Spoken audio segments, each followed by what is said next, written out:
Movie की starting में हम एक बुचर शॉप को देखते हैं। यहाँ पर एक हस्बैंड वाइफ का कपल इस मीट शॉप को मिलकर चलाते हैं। वो दोनों रेगुलर डे की तरह अपने वर्क पर काम कर रहे होते हैं कि तभी अचानक बाहर से एक वीगन पीपल का ग्रुप उनकी शॉप पर आकर एनिमल क्रुएल्टी के खिलाफ इन लोगों पर अटैक कर देते हैं। विंसेंट तभी उनमें से एक वीगन बंदे को पकड़कर उसे मारने लगता है, लेकिन तब तक उसके दूसरे साथी यहाँ आकर उसे छुड़ा ले जाते हैं। सो गाइस, पहले आप लोग वीगन वर्ड का मतलब समझ लीजिए। वो पर्सन जो किसी भी प्रजाति के मीट को और उनसे बनी किसी भी चीज को अवॉइड करे वो वीगन होता है। सोफी और विंसेंट की शॉप का इस समय काफी बुरा हाल है। उनका धंधा दिन पर दिन मंदा होता जा रहा है। अब इसी साइड में उनकी एक दूसरी फैमिली फ्रेंड होती है जो वो लोग भी बुचर शॉप चलाते हैं, लेकिन उनका धंधा काफी प्रॉफिट में है, जिससे वो फैमिली वाले इसे शो ऑफ करने में भी कोई कसर नहीं छोड़ते। पिछले दिन विंसेंट पर जो वीगन ग्रुप का अटैक हुआ था उससे मार्क उसे अपनी सेफ्टी के लिए एक गन दे देता है। अब दोनों लोग उस घर से निकलकर अपने घर की ओर जाते हैं। उस फैमिली के ऐशो आराम को देख के इन दोनों को बेहद ही जलन होती है। अब रास्ते में तभी विंसेंट को वही पिछले दिन वाला वीगन बंदा दिखाई देता है। पिछले दिन की गुस्सा विंसेंट को आज भी थी, जिससे वो अब उस बंदे के ऊपर कार चढ़ा देता है। विंसेंट को लगा था कि वो बंदा सिर्फ घायल होगा, मगर इसकी वहीं पर मौत हो जाती है। इस बात से विंसेंट बेहद घबरा जाता है। वो सब पुलिस को ये सब एक्सीडेंट बताने के लिए कहता है, मगर सोफी उसे ऐसा करने से रोक लेती है और कहती है कि हमें इस बॉडी को ठिकाने लगाना होगा। अब घर आने के बाद में विंसेंट इस आदमी की बॉडी को ठिकाने लगाने के लिए उसकी बॉडी के टुकड़े करके उसे फेंकने वाला होता है, लेकिन उसे काटते समय उसके मांस का एक टुकड़ा उसके डॉग के पास गिर जाता है और वो डॉग उसे खा लेता है। विंसेंट इसे देख के हैरान होता है।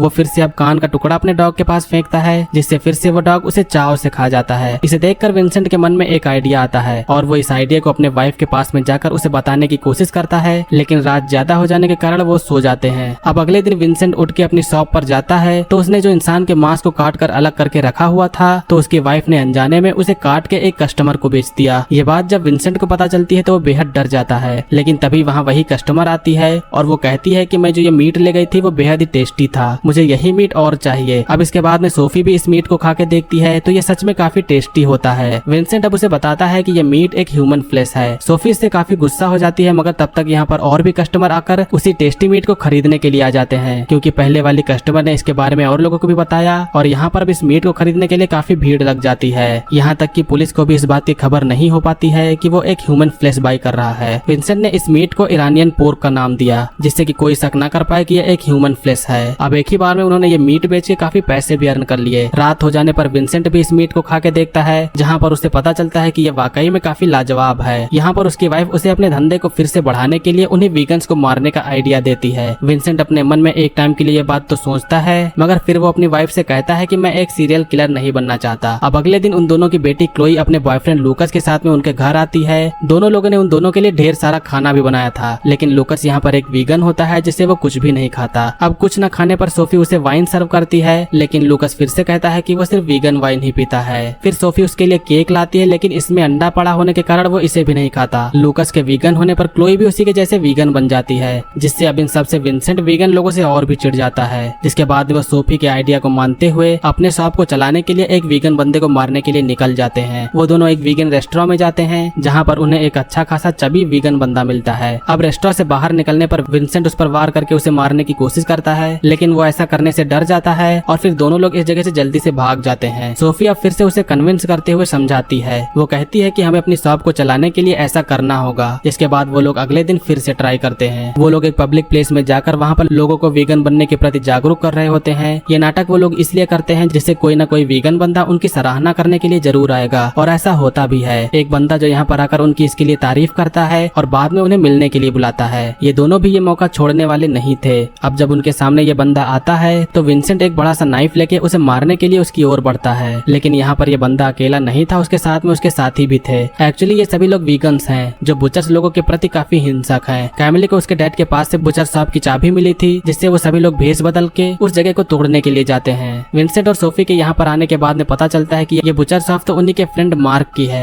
जिसके बाद विंसेंट और बाकी वीगन्स लोग इस जगह के अंदर जाकर इसे पूरी तरीके से बर्बाद कर देते हैं। अगले दिन जब ये बात सबको पता चलती है तो मार्क अपने फैमिली फ्रेंड को भी बुला के इसके बारे में बताता है। पुलिस वाला कहता है कि हमारे पास सीसीटीवी वीडियो है, जिससे इन लोगों का पता जल्द ही चल जाएगा। इन्हें ये बात का तो आइडिया होता है कि ये काम जरूर वीगन्स लोगों ने किया है। अब सोफी और विंसेंट डिनर करने के लिए एक नॉनवेज शॉप पर जाते हैं, लेकिन सोफी का यहाँ पर विंसेंट से झगड़ा हो जाता है और विंसेंट अकेले ही यहाँ से चला जाता है। सोफी अब यहाँ पर अकेली बचती है, जिसके बाद में यहाँ का वेटर आके सोफी पर लाइन मारने लगता है। सोफी को तभी पता चलता है कि ये वेटर वीगन है, जिसे जानने के बाद में सोफी का मन मचल जाता है। वो वेटर सोफी को उसके घर छोड़ने जाता है। अब दोनों लोग लोग जाते समय आपस में किस करते हैं, लेकिन इसी दौरान सोफी उसके जीभ को काट लेती है, जिसके बाद में सोफी उसे सॉरी बोल के उसे अंदर चल के खून को साफ करने को कहती है। अब अंदर आने पर सोफी विंसेंट से बताती है कि वो एक वीगन बंदे को घर लाई है, वो उसे जाके उसको मारने के लिए कहती है। अब जब विंसेंट इधर जाके देखता है तो वो आदमी सोफी का न्यूड होकर वेट कर रहा था, जिसके बाद गुस्से में अब विंसेंट उसके सर पर गमला मार के उसे मार देता है। उसके मर जाने के बाद में अब वो दोनों लोग उसकी बॉडी को काटते हैं। अब ये काम इन दोनों का डेली का हो गया था। वो दोनों हर दिन एक नए वीगन बंदे को अपने जाल में फंसाकर उसे मार देते हैं। इस काम को करते करते वो दोनों इसे एंजॉय भी करने लगते हैं। धीरे धीरे करके उनकी शॉप का प्रॉफिट भी बढ़ने लगता है और बाहर कस्टमर की भी लंबी लाइन लग जाती है, जिससे उन्हें मीट के प्राइस को भी बढ़ाना पड़ता है। अब एक दिन वो दोनों लोग विनी नाम के एक वीगन बंदे को अपना शिकार बनाते हैं, मगर इसी दौरान विनी को पता चल जाता है कि उसे खतरा है और वो इन लोगों से बचकर भागने लगता है। लेकिन विनी एक हार्ट पेशेंट था, जिससे वो हार्ट अटैक से ही मर जाता है। अब अगले दिन सोफी और विंसेंट मार्क और स्टेफनी के यहाँ पर खाना खाने के लिए जाते हैं। ये जो यहाँ पर मीट होता है वो ये दोनों लोग ही लाए होते हैं, जिसे खाने के बाद में मार्क और स्टेफनी भी इस स्टेज से काफी शौक हो जाते हैं। अब यहाँ पर मामला थोड़ा उल्टा हो जाता है। पहले स्टेफनी अपनी बढ़ाई करती थी, लेकिन अब सोफी अपना शो ऑफ करती है। अब जब वो दोनों इस मीट को खा रहे होते हैं तो उन्हें इसके अंदर से एक पेस मेकर मिलता है। मार्क को यहाँ पर कुछ थोड़ा बहुत शक होता है, लेकिन विंसेंट बात को काट देता है। अब धीरे धीरे करके दोनों फैमिलीज के बीच बहस बढ़ने लगती है और ये बहस बढ़ के एक झगड़े में बदल जाती है। लड़ाई करने के दौरान विंसेंट मार्क के कान को काटकर उसे चबाने लगता है। मार्क और स्टेफनी से देखकर काफी सरप्राइज्ड होते हैं, मगर शक ना हो इसलिए विंसेंट उसे थूक देता है। एक दिन सोफी और विंसेंट एक मेले में जाते हैं जहाँ सिर्फ वीगन्स ही आए हुए थे। इस जगह पर वो एक अच्छे से बकरे को तलाश कर रहे होते हैं कि तभी विंसेंट को एक बच्चा दिखता है। वो उस बच्चे को देखकर उसे खाने के लिए ललचाता है, लेकिन वो ऐसा न करे इसलिए वो यहाँ से जाने लगता है। लेकिन तभी यहाँ पर उनकी बेटी क्लोई और लूकस भी उन्हें मिलते हैं। वो दोनों लोग इन दोनों को यहाँ पर देखकर काफी हैरान होते हैं, खास तौर पर लूकस। वो पूछता है कि आप लोग यहाँ पर वीगन लोगों के बीच में क्या कर रहे हैं। ये दोनों लोग कुछ बहाना बनाने की कोशिश करते हैं, मगर लूकस इन बुचर्स को यहाँ पर वीगन लोगों के बीच में देखकर काफी गुस्सा हो जाता है। इस तरफ इनकी लड़ाई दूर से एक आदमी भी सुन रहा था और ये वही वीगन बंदा है जिनके साथ में ये दोनों लोग मार्क की बुचर शॉप को तोड़ने के लिए गए थे। अब जब ये लोग यहाँ से जा रहे होते हैं तो इस जगह पर आकर वो ऐसे ही खाली हाथ नहीं जाना चाहते थे, जिसके बाद वो उनके सामने वाली एक ब्लैक गर्ल को दौड़ा के उसका हंट कर लेते हैं। अब जब रात हो जाती है तो विंसेंट उस गर्ल की बॉडी को काट रहा होता है, लेकिन तभी बाहर वही पुलिस वाला आता है जो इस शॉप से इरानियन पिग को ले जाता था। उसने यहाँ पर लाइट को जलता हुआ देखा तो विंसेंट को वो हेलो बोलने के लिए आ गया। वो पुलिस वाला उससे बताता है कि पिछले कुछ दिनों से कई लोगों के गायब होने की खबर काफी ज्यादा आ रही है, जिससे मेरा काम भी बढ़ गया है। अब इसी के दौरान विंसेंट का डॉग उस गर्ल के कटे हाथ को मुंह में दबा के लाता है। विंसेंट को इसे देखकर लगभग उसकी जान ही निकल जाती है। वो सोचता है कि अब तो मेरा काम खत्म, मैं पकड़ा गया, लेकिन कुछ तरकीब निकाल के वो इन सब से बच जाता है। अब विंसेंट अपनी वाइफ के पास जाकर कहता है कि उससे अब ये सब और नहीं हो पाएगा, ये चीज मुझे साइको बना रही है। आज मेले में मुझे एक बच्चे को खाने का मन हुआ, लेकिन उसकी वाइफ फिर से उसे इमोशनल तरीके से उसे ऐसा करने के लिए मनवा लेती है। अब तभी यहाँ पर लूकस आता है। लूकस यहाँ पर मेले में हुए उसके खराब बर्ताव के लिए उनसे माफी मांगने के लिए आया होता है। यहाँ पर सोफी लूकस के साथ कुछ ज्यादा फ्रैंक होने लगती है। इस बात से विंसेंट समझ जाता है कि वो लूकस को भी मारने की सोच रही है, जिससे वो देरी न करके लूकस को यहाँ से चले जाने को कह देता है। अब अगले दिन शॉप पर यहाँ कई लोग उस इरानियन पिग को खरीदने के लिए आते हैं, मगर विंसेंट कहता है कि अब हमारे पास ये नहीं है और आगे भी अब हमें वो नहीं मिलेगा। ये कस्टमर बस उसी फ्लेश को लेना चाहती थी। इसके बाद उसे ये ना मिलने पर वो यहाँ से ऐसे ही चली जाती है। सोफी तभी विंसेंट से कहती है कि सिर्फ तुम्हारी वजह से हमारी फिर से वैसी ही हालत हो जाएगी, जिसके बाद में विंसेंट गुस्सा होकर यहाँ से चला जाता है। विंसेंट के जाने के बाद में अब यहाँ पर वही वीगन्स लोग आ जाते हैं जिनके साथ में वो बुचर शॉप को तोड़ने के लिए गए थे। अब इन वीगन्स को पता चलता है कि वो एक बुचर है, जिसके बाद में वो सोफी को किडनैप कर लेते हैं। इस तरफ विंसेंट जब घर वापस लौटता है तो वो देखता है कि वही वीगन ग्रुप की वैन उसके घर के बाहर खड़ी है, जिससे वो जान जाता है कि कुछ गड़बड़ है। अब इधर जब वो लोग सोफी को मारने वाले थे तो इसी दौरान यहाँ पर विंसेंट आके उन लोगों पर हमला करता है। कैमिली जो कि एक ही झटके में मर जाती है और फाइट करने के दौरान अब विंसेंट भी यहाँ घायल हो जाता है, मगर सोफी ने अपने हाथ को छुड़ा लिया था, जिससे लास्ट वीगन बंदे की भी अब मौत होती है। अब यहाँ पर ये दोनों लोग बच जाते हैं। सो गाइस, भले ही विंसेंट और सोफी बच गए हैं, मगर कई लोगों के मर्डर करने के बाद पुलिस ने उन्हें पकड़ के उम्र भर के लिए जेल में डाल दिया और पुलिस को ये बात मार्क और स्टेफनी ने बताई थी। उन्हें उस दिन से ही शक हो गया था जब विंसेंट ने मार्क के कान को काटा था और यहीं पर इस मूवी का एंड होता है। सो